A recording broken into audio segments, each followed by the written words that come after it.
Hello,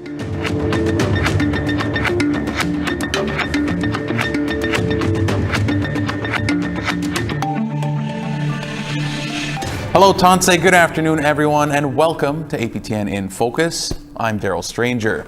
This week, we will be putting Indigenous on screen in focus. Now, from actors and producers to a stunt school in BC. Yes, a stunt school in BC. We'll have a little something of everything as we look at the impact Indigenous people are having on and off the screen. And as always, we want you to join in on our conversation. You can tweet us at APTN InFocus or email infocus@aptn.ca. Now, before we get into some of our interviews, here's a bit of information regarding funding for Indigenous projects. The following numbers are from Telefilm Canada, and they support the development, production, promotion, and distribution of the screen-based industry in Canada. Now, going back a few years now, this is the breakdown from Telefilm for Indigenous projects in development and production by year. So in 2017-18, it was $5.3 million allocated towards that, and in 2018-19 it dropped to 3.3 million, but it was back up in 2019-2020, and the latest numbers that we have from Telefilm are for 2020 and 2021, and that number was sitting at $4.5 million. Now, that is just one stream of funding, but we thought we would share that with you just so you could sort of have an idea of what sort of funding looks like from Telefilm anyway, and there's lots and lots of other revenues of funding for those. All right, now on to our first guest of the show. Erica Wilson does a little bit of everything when it comes to anything theater, camera, or production related. She's a community coordinator at the West End Cultural Centre here in Winnipeg, and we are very lucky to have Erica in studio here. So Erica, thank you so much for joining us. Yeah, no, it's great to be here. Thank you. So as I just mentioned, I mean, you sort of do a little bit of everything, right, with your role. So can you tell us about sort of what you do? Yeah, my current title is the Community Coordinator and Rental Coordinator at the West End Cultural Centre. So what I do is I see what the community needs, what the community wants, and specifically what the Indigenous community needs. I was hired because I've worked for a lot of different companies in Winnipeg and in Canada, and I'm just a big advocate for community involvement. I'm a community kid myself. Started out in community programs and worked my way up, and now I get to plan things. So that's really great. So that's my full-time job, and on the side I do other things, usually at request, whether it's stage management, production, mostly theater acting, but I have been asked to do some sort of film sometimes. Well, and you mentioned a lot of what you're focused on is the needs of the community, and so what are some of those needs? Yeah, so a lot of the needs right now are accessibility. And having them within like accessible timing. So right now, a lot of the focus I've been doing is youth. And so we have a program called Tune In. And so Tune In is an after-school program where youth can come in free of charge and learn how to play different instruments. So that's really great. Also, we have community concerts and workshops, and those are accessible to all ages. And yeah, it's really great. And then we also have Ella Street Festival and stuff like that. I also do my own type of work on the side, which is really great. I work in collaboration with The Wrench. I'm a volunteer there. And also at Picky Waywin. Like, I just kind of go everywhere, kind of just bounce around. But yeah, community is best, so I'm in it. So really a lot of stuff going on, and it sounds like there's a lot for kids too, which is always great to see for kids. I mean, I know it sounds like something I would have wanted to do when I was, around that age. But so before we were talking before we came on air, and you were talking about something that's actually going on tonight, right? Yeah. Do you want to explain a little bit of what's, I don't want to give it away, but do you want to explain a little what's going on? No, sure. So today is opening night for Winterruption. It's put on by the West End Cultural Centre. It's a week-long music festival, and we have shows in so many different venues. We partnershiped with Real Love Winnipeg, and on Friday and Saturday we have two Indigenous events.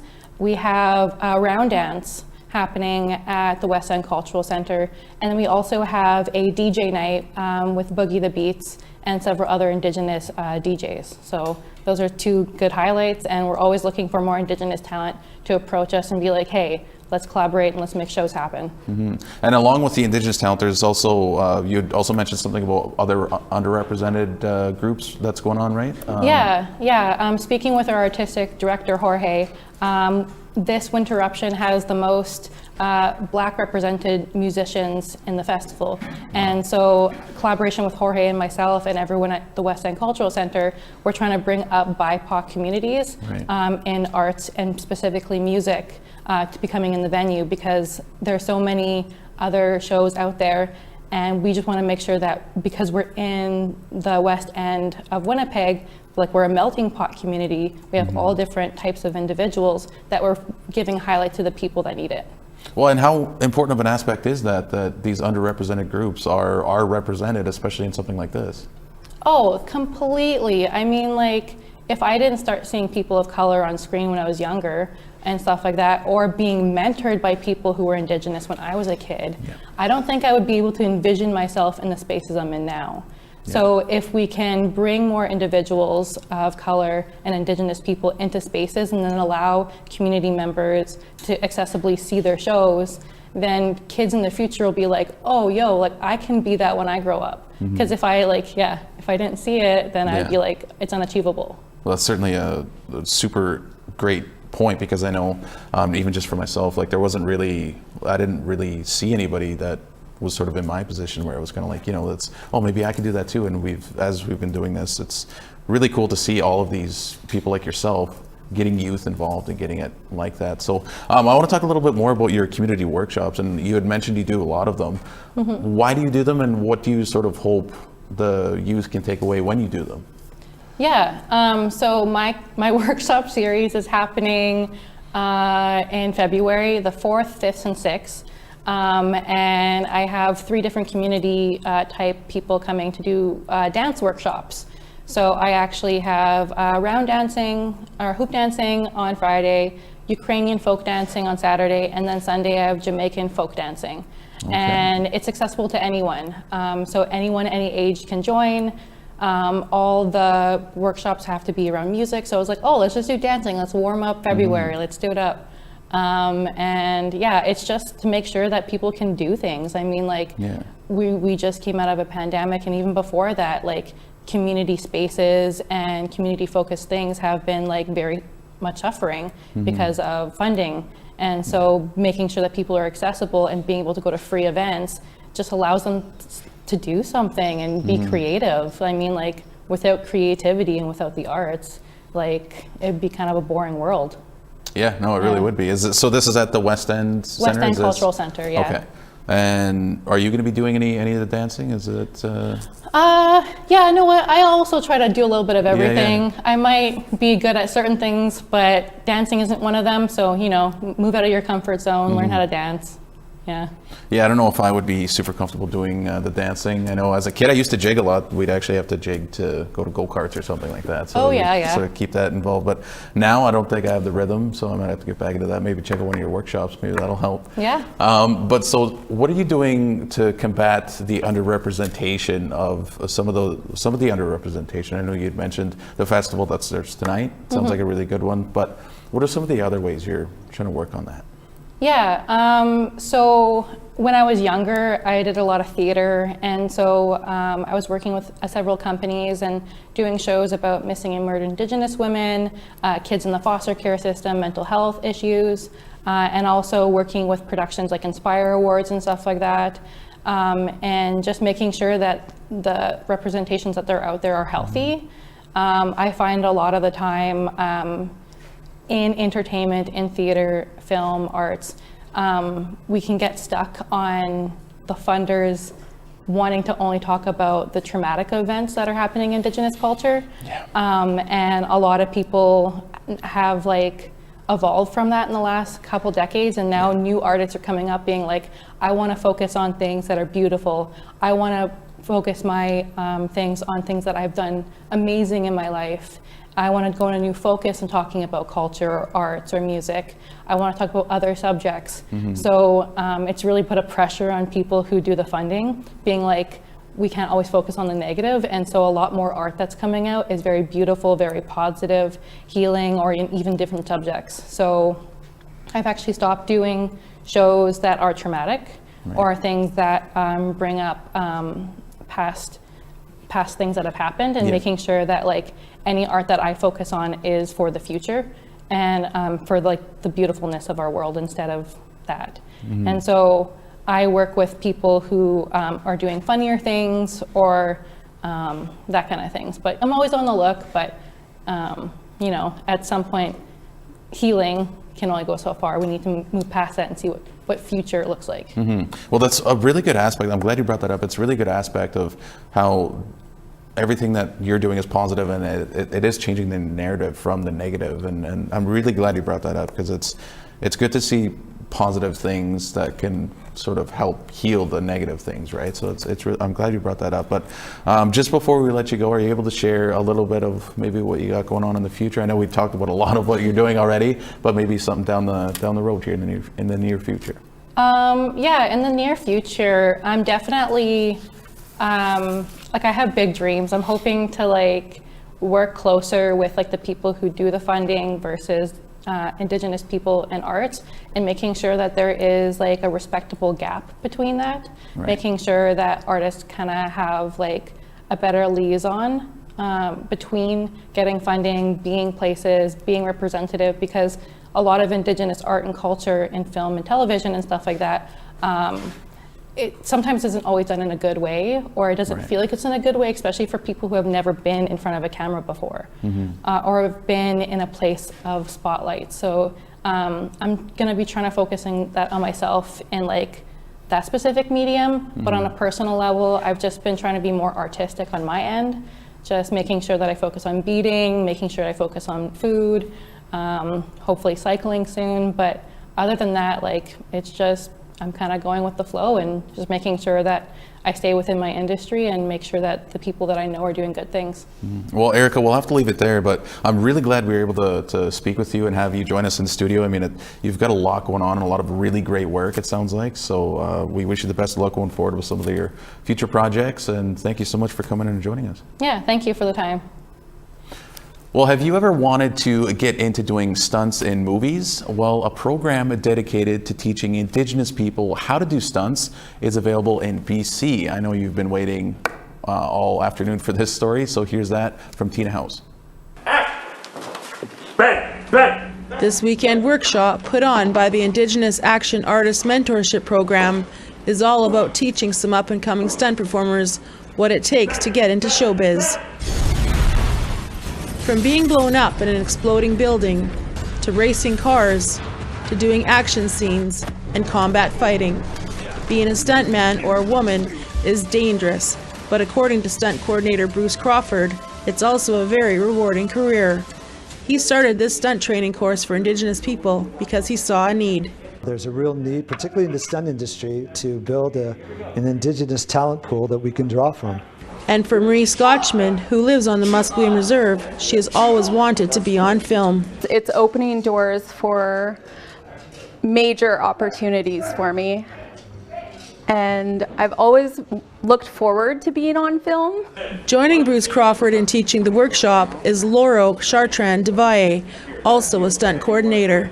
He's traveled the world doing stunts on big Hollywood blockbusters, such as The Last Samurai with Tom Cruise. I got to say, working on the film The Last Samurai for a year was probably one of my biggest highlights. We shot in Los Angeles for 6 months and 5 months in New Zealand.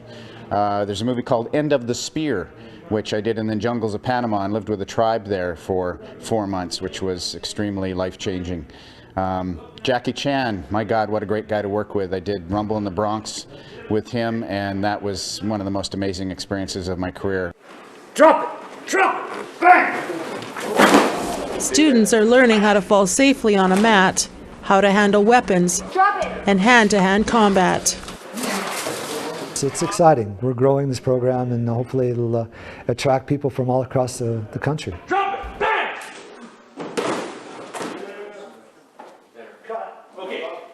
To step aside for a short break, but still ahead, we'll take a look back at the Idle No More movement.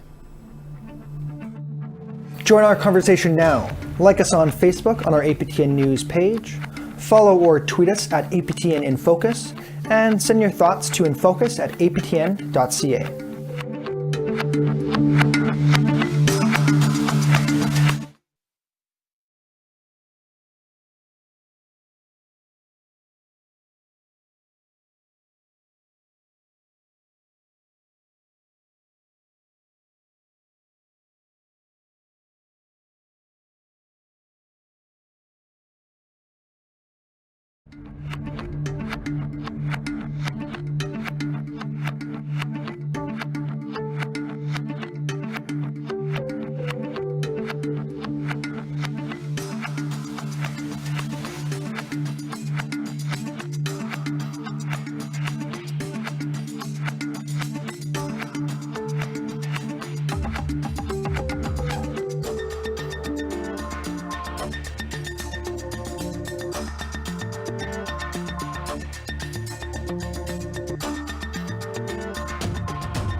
Welcome back to APTN in Focus. It's been just over 10 years since the Idle No More movement began. Rick Harp and Tim Fontaine take a look back at the movement in a two-part documentary that can be seen on APTN Lumi. Here's just a short bit of that documentary.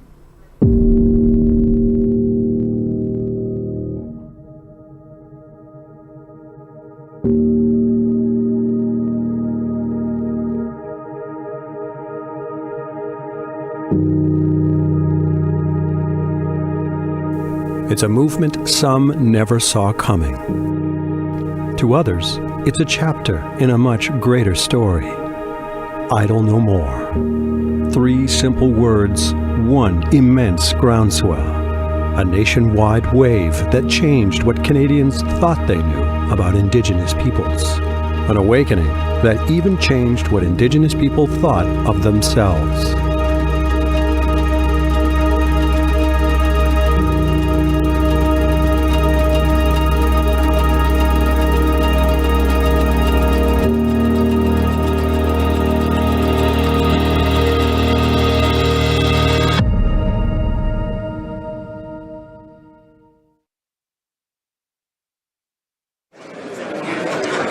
Mr. Van Loan for Mr. Flaherty, seconded by Mr. O'Connor, moves that Bill C-45, a second act to implement certain provisions of the budget tabled in Parliament on March 29, 2012, and other measures, be now read a third time and do pass.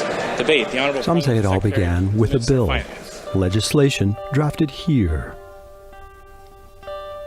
A so-called omnibus bill, the 457-page document, changed or cut 74 other pieces of legislation.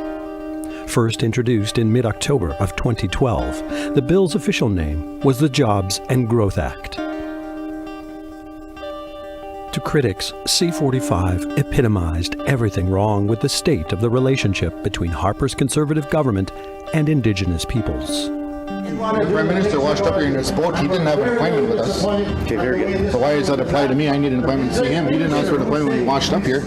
I want to see him. I think it was never a secret what the Harper government attitude was towards Indigenous people. Our people don't trust this government, and they don't trust the Prime Minister. His agenda, he just laid it out, and nothing has changed from his perspective and what the Conservative government wants to do to First Nations people. They don't want us to exist. Well, I spoke with Rick and Tim at a recent screening here in Winnipeg. Here's that interview. Well, Rick, Tim, I mean, thank you guys so much for joining me here today. I know it's probably an exciting day for the both of you. So why don't, Rick, why don't you explain what we're doing here and why we're in a theater? Well, this is the first time that this documentary, The Power Was With Us, Idle No More, is screening before the public in Winnipeg. It made its sort of world debut, if you will, in terms of public screenings in Ottawa last month, and a few days after that in Toronto. And so it's coinciding with the 10th anniversary of the emergence of Idle No More, and we thought, what a fitting time to get this out there and get people roused up again about an incredible moment in Indigenous and, frankly, Canadian history. Yeah, well, I mean, Tim, explain to us a little bit about, you know, the documentary and what you guys are hoping to bring with it. Well, I think a renewed understanding of Idle No More and the importance of it too today. I mean, I think people have an impression, certainly the Canadian public probably has an impression that Idle No More was just a finite time. You know, it was just like, oh, they had this big thing and then it was done and it was over. And I just think it's a reminder of all of the things that changed, all of the things that happened because of Idle No More. I think it's really important people see it just to sort of remind us of how important a time that was in Canadian history.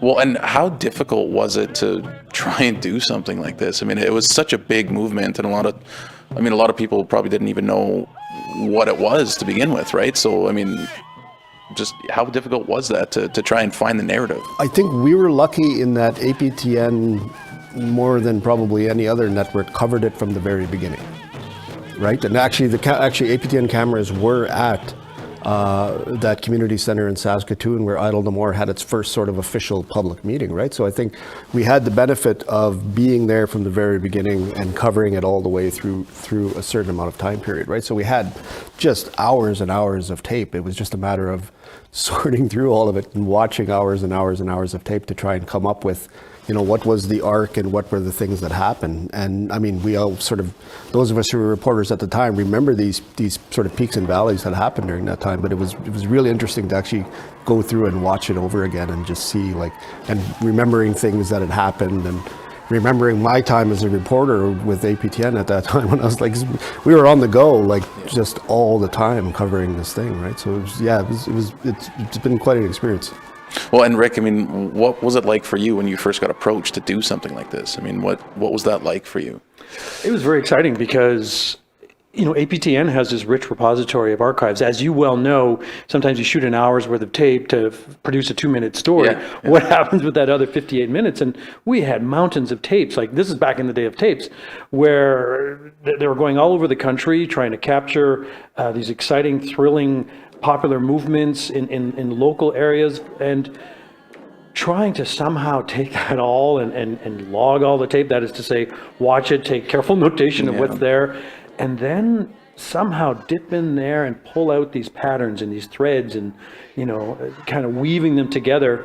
But also, too, there was lots of things we didn't know was going on at the time that came to mind later. For example, the heavy state surveillance of the movement. And so we had the benefit, the hindsight, if you will, to be able to insert those into the chronology, into the timeline, because the structure of the film is you relive it as it happens. We take you through those insane 3 months that I Don't Know More burst onto the scene. Right. And so what do you guys hope an audience takes away from this when they watch this documentary? Obviously it's trying to encapsulate your message, right? So what do you hope that an audience takes away? Again, I think just the reminder that the amazing things that Indigenous communities can do when they set their minds to it, and a reminder that this wasn't by chance. This was also by design. The 4 founders had a meeting hoping, organized, hoping that people would actually do this, that people would actually rise up and start pushing back against things, right? So I think that that's also an important reminder for the public to remember, like, you do have power, right? You do have the ability to create change. It may not be the change that we thought it was going to happen. Like, I mean, if you think about it, C-35, which was the bill that they initially pushed back against, had actually passed. But at the same time, all of these other things happened in Indigenous communities, right? They pushed back against their own governments. They pushed back against their own societies. They learned how to organize. All of these things happened because of the things that happened during Idle No More, during that period of Idle No More. So I think it's a good reminder for people to watch that and to be in awe of it as I was at that time and still am. Yeah, and it's been it's premiering in Winnipeg today, and like you guys had mentioned, it's been in a few other places. What's the reaction been in those places? Man, it's funny. The film is long. It's 3 hours in total, about the average length of a Marvel movie, I like to quip. But, people want to talk about it after. It's at least an hour's conversation following the screening. So people were just excited to relive the history, to think about this moment. Because think about it, if you were 18 back then, you're now 28. Like if you're 8, you're now 18. And history is important to mark, I think, and because there's a lot of lessons that came out of Idle No More about Indigenous, non-Indigenous collaboration, the connections between Indigenous rights and protecting the environment. These are things which continue to pulse today. And I think you can draw a straight line to Idle No More in this documentary, I think. And re-enlivens people's sensibilities about those exciting times that, like I say, that are still absolutely crackling today through Canadian politics. No, absolutely. And you touched a little bit on my next question in that, why is this documentary even important in the first place to have and to show? Wow. It's a deep question, I know, yeah. Well, I was going to say, geez, I hope it matters because we spent a lot of time on it. But I think if you don't know where you've come from, you don't know where you're going, as they say. Yeah. And what we do in the film is we actually situate Idle No More in a long history of Indigenous-led activism. And so I think it's important to talk about how Idle No More picks up from where others left off, but also took great strides forward in terms of its deployment of social media, in terms of, like I say, connections with other potential partners throughout the Canadian political landscape, and developing capacity and networks, individually and social networks that are still alive today. And I think we need to remember that. And hopefully at the end of the film, people go out in the streets and occupy something. Just on their way home. Just on their way home, on their way to pick up some eggs that are $30. But, no, seriously, I think it's important to mark victories and successes and whenever we can, frankly. Mm-hmm. Yeah, it's a celebration of people. It's also a celebration of, like, again, I was talking about APTN and how much effort and how much resources we put into covering that at that time. Like, it was really, I don't know very many other networks that put that amount of time and that amount of people hours into covering an event. Like, it was really quite incredible when you think about it, because I remember seeing all of the emails and all of the tweets and all of the things, like, people from coast to coast were just going nonstop covering this. So, which is why only APTN could do this, could make this sweeping retrospective of this dramatic movement. Mm-hmm. Well, and the InFocus episode that we're doing is Indigenous on screen, whether that be talent or Indigenous created makes. So we'll kind of shift gears a little bit, and would you guys have any advice for somebody who might be looking at doing something on their own or trying to create something that goes on the screen? I always say just do it. Yeah.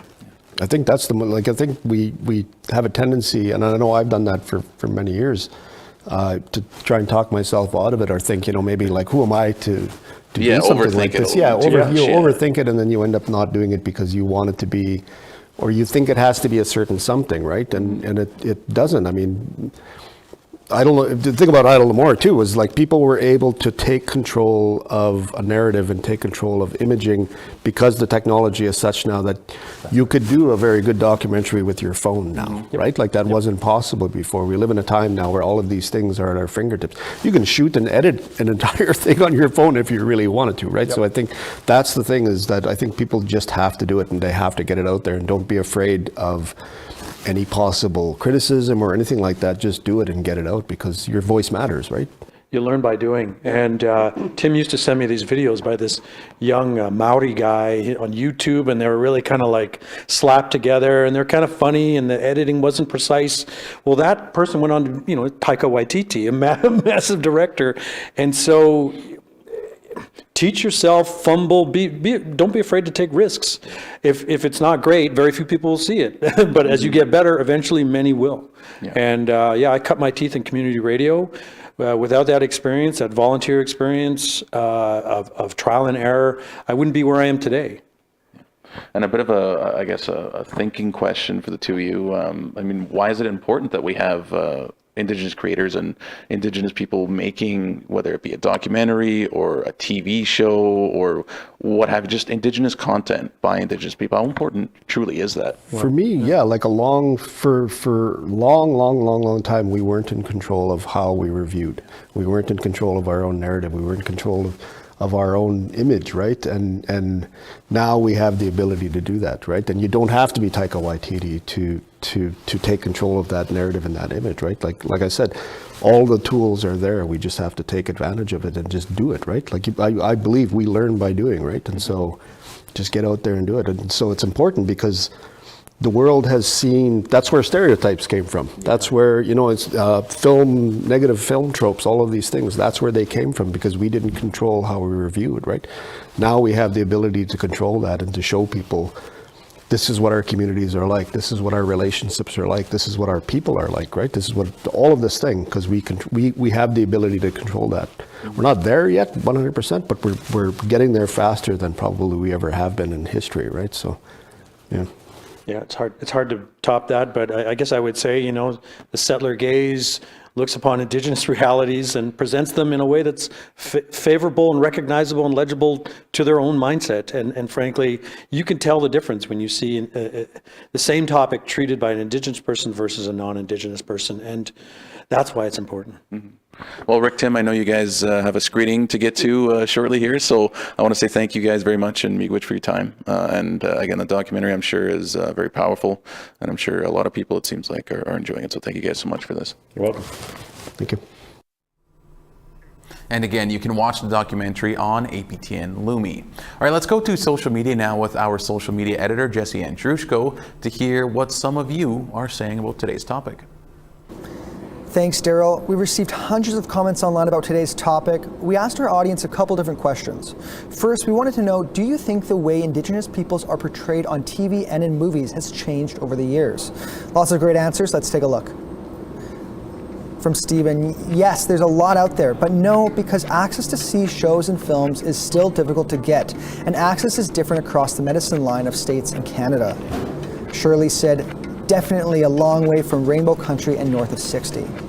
From Alan, it has changed over the years, but still a long way to go. It starts with having more involvement with First Nation producers telling our own stories. James said, absolutely, more primary roles rather than being cast as extras or for smaller roles. From Linda, they are stuck on the before in portraying Aboriginals and not the after. We have evolved. Lastly, from SAR, I love that Indigenous shows are taking up more genres than just trauma and historical portrayal. We have humor, love, brilliance, and so much knowledge to share with the world. Great comments. We also asked our followers what their favorite Indigenous film or TV show was. Lots of answers. Let's take a look. First from Andrew, who was among many commenters saying that North of 60 was their favorite show. Andrew said he watched that show every week with his parents growing up. Another one about North of 60, Jolene said, I bought the box set so I can share with my kids. I watch it often, and I even named my daughter Kyla. Good stuff. Jimmy says, Alaska Daily. It addresses an important topic, missing Indigenous women. I lived north of Anchorage for a stint. It was also cool to see places I've worked, partied, or eaten at. From Stephen, most NFB films like by Obamsawin and others, Powwow Highway, Dance Me Outside, Smoke Signals, other local short films. Marty said, Prey is a cool movie on Disney+. Laura said, what about Mohawk Girls? From Rockstar on Instagram, Hockey Night in Cree. I learned the language and broadcasters are so engaging. Lastly from John, once we're warriors because it let us relate to global Indigenous community. Lots of great answers. Thank you to everyone who took the time to comment. If you want to share your thoughts on today's topic or let us know if you missed your favorite Indigenous TV show or movie, here's how you can tell us. Join our conversation now. Like us on Facebook on our APTN News page, follow or tweet us at APTN InFocus, and send your thoughts to infocus@aptn.ca.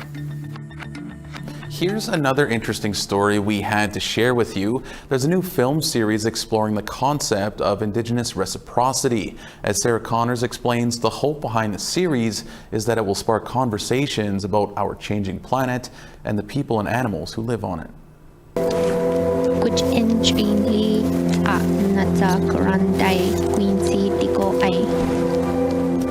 It's believed to be the first documentary film done entirely in the Gwich'in language. Dia Hanne Tai Treda explores the theme of reciprocity, which is the practice of exchanging with others for mutual benefit. The short film is part of the Reciprocity Project, a new 7-part film series on Indigenous values and culture and how they relate to the climate crisis. That sort of emotion and love, it's really coming from a place of love and belonging and highlighting and celebrating who we are. Princess Johnson is one of the filmmakers behind the Gwich'in film, which was shot in Alaska. She says reciprocity is closely intertwined with the Gwich'in value system, so much so there isn't a name for it in the language. Reciprocity is embedded in our values of how we relate to the elements, how we relate to the water, the land, the animals, one another, is reciprocal. Johnson's particular film focuses on her people's connection to the porcupine caribou herd in the Arctic National Wildlife Refuge, which has been threatened by proposed oil and gas development.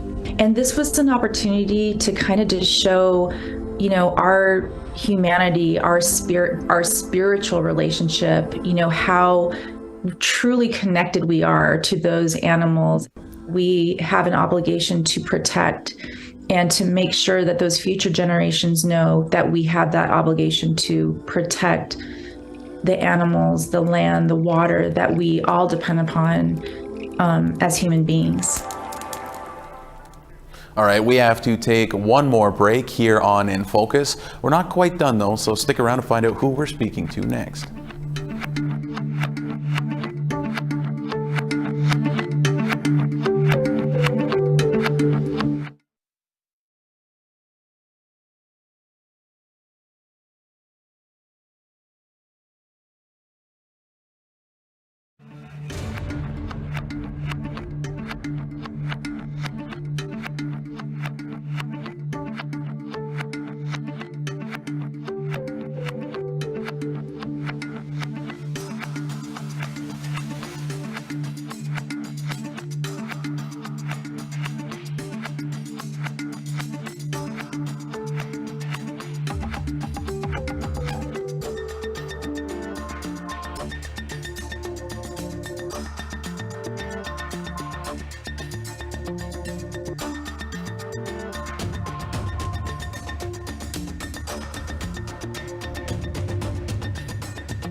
Welcome back to APTN in Focus. It's a dark tale as old as time itself, and a warning to children to behave or else. Each year on January the 6th, mysterious beings known as the Inuit visit a handful of remote Inuit communities in Labrador. It's a little known tradition that is also the focus of filmmaker Jenny Williams' short documentary, Inuit Night. Shot in black and white, Inuit Night gives audiences a glimpse of the legend of the Inuit in Nain, Labrador. The fearsome-looking beings are said to emerge from the sea on January 6th, where they visit children in isolated Labrador communities. As per tradition, children must sing to the Inuit and are rewarded with a gift if they please them. As for those who misbehave, they get chased and hit with sticks. The documentary is Williams' first film and is the first known film depicting the Inuit. Inuit Night is now available online after a festival run of 2 years. Jenny, thank you so much for joining us here on In Focus. Now, you've been photographing the Inuit for a few years now, right? Can you tell us a bit about that experience? So I've been documenting through photography Inuit Night for 12 years, and on the 12th year I decided to make a short film, and so I made a film with the National Film Board of Canada. So why did you want to make this film in the first place? Well, I had my photography in different exhibits across Canada, and when people see photos of Inuit Night, they have a lot of questions, and in exhibits, I just have a little bit of time for quick chats with people who are looking at the photos, and most of the time they've never heard of Inuit Night and they don't know about our tradition in Labrador. So I wanted to make a short film to explain better about what the tradition is and how it looks from where it takes place in Maine. Are you able to give us a little bit of what are some of the traditions and that sort of thing, just like a little preview before we watch the film? So it takes place every year on January 6th, and in the film I try to make it so that it would seem like you were there. It's not like regular documentaries, and my photographs are in black and white, so I also did the film in black and white. And so what you'll see is right from the beginning of the night when the Inuit, they walk in from the ice and then they enter the town. And so you'll see right from that. So they're coming in, they're in town, and you'll see like the community members. And the way that I filmed it was actually happening. Like I actually was there on January 6th in 2019. I had 2 camera guys, a sound guy, and my producer, and it was me directing. So we went around all that night, and what you see in the film is real. It's like the real thing. So people aren't acting or anything. Like we're going around just like I would go around any other year, like running around with everyone else in the town and just showing what it really is. Right. So what was that like? You had mentioned January 6th. So what was January 6th like for you and the crew to be there? It was really cold because it was like we filmed it in it's more than minus 40. Oh wow. So getting those big cameras working in the cold was interesting. Mm-hmm. So I learned some skills over the years on how to make the cameras stay going in the cold where it's so freezing there. In earlier years, like my photography camera would freeze up, and like the zoom and stuff, the focus wasn't so good. So after a few years, I tried using those warming things that you can put inside your mitts or your boots, the little warming pocket things. Right, yeah. Pocket. So I ended up starting to put those in my pocket to put extra batteries and like sticking them onto my camera where the batteries go. So since I learned that in previous years of doing photography, that's what we did with when we were filming with the video cameras. We put those things where the batteries go and had like a sock on the camera, and like you know, we had to do certain things in order to film because it was so cold. And we had one night only. Like if we didn't get what we needed to get that night, we'd have to wait another year to try again. So we needed those two cameras to work. Well, you got to do what you got to do sometimes, right? Yeah. Anyway, it was cold, but it worked. Like the cameras worked. Everything was perfect. Like we got a lot of footage, like 9 or 10 hours of footage. Made it hard to cut it down to only 13 minutes, but that's what we did over 4 years. We worked on the editing process and everything else for 4 years. Well, and you've just presented this to the overall community now. What's sort of the reaction been like since you've released this? Well, I went up to Nain. Actually, I just got back a few days ago.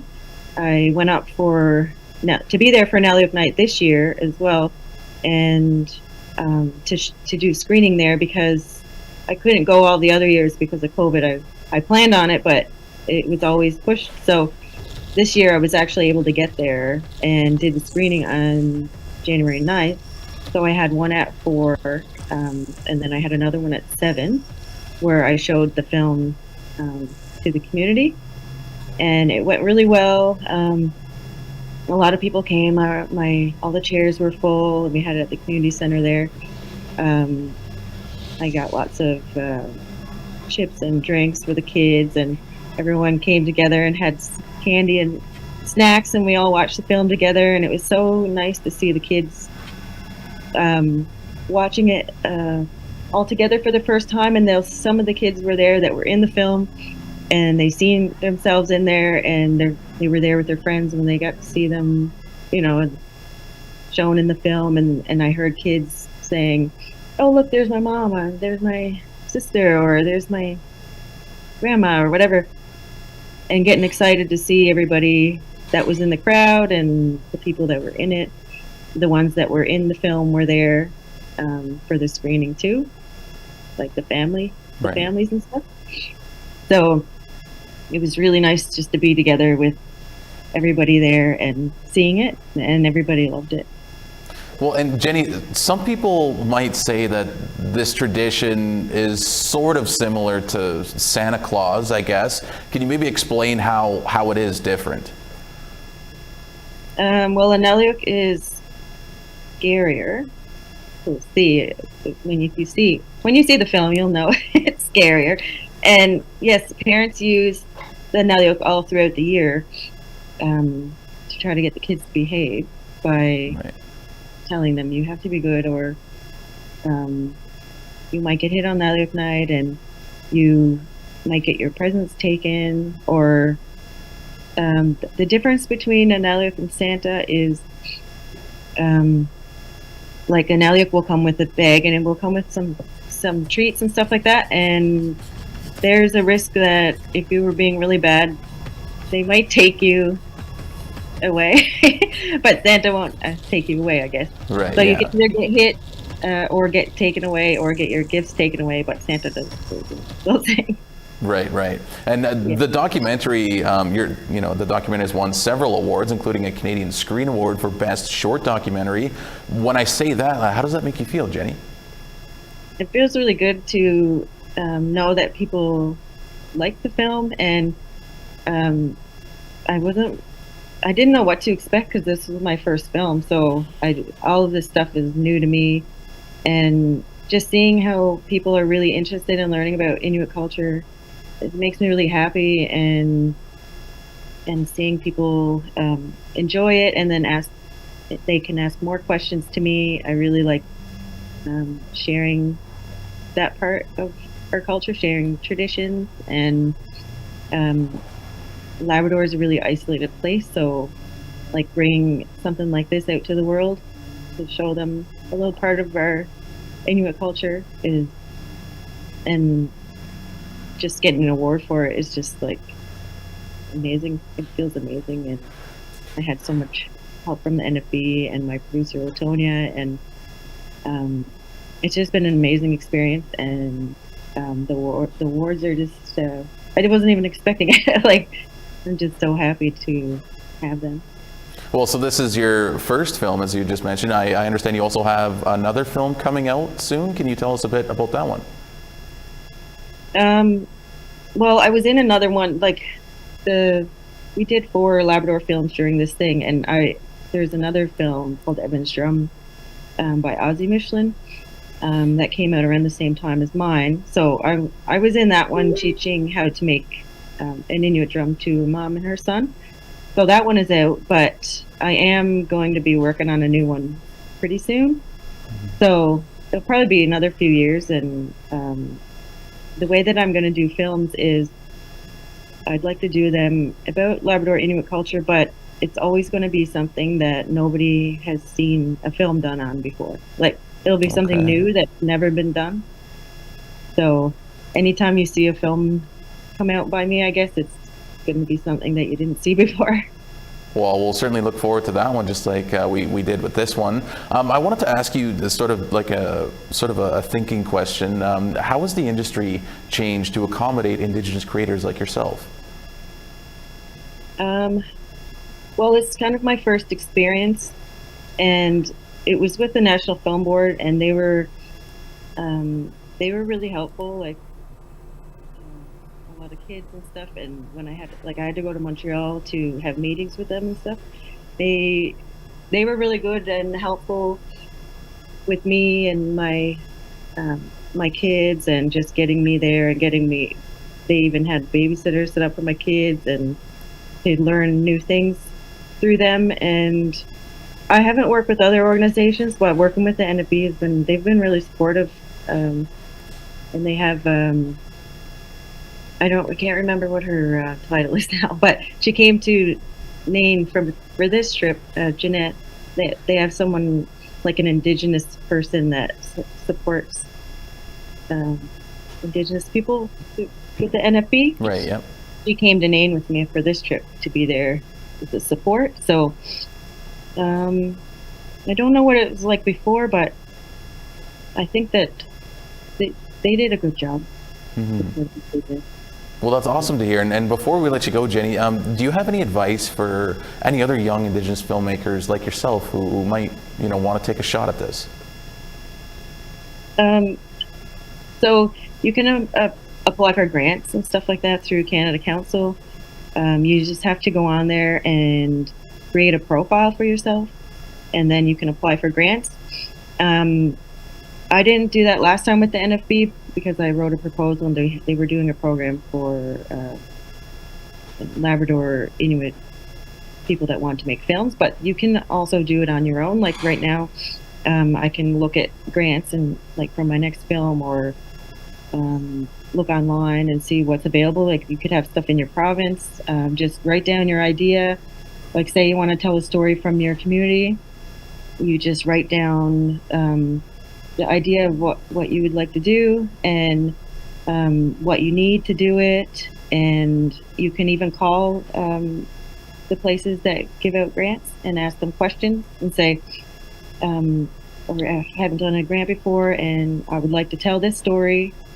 How do I do it? Like, how can you help me? Or like an arts representative in your town.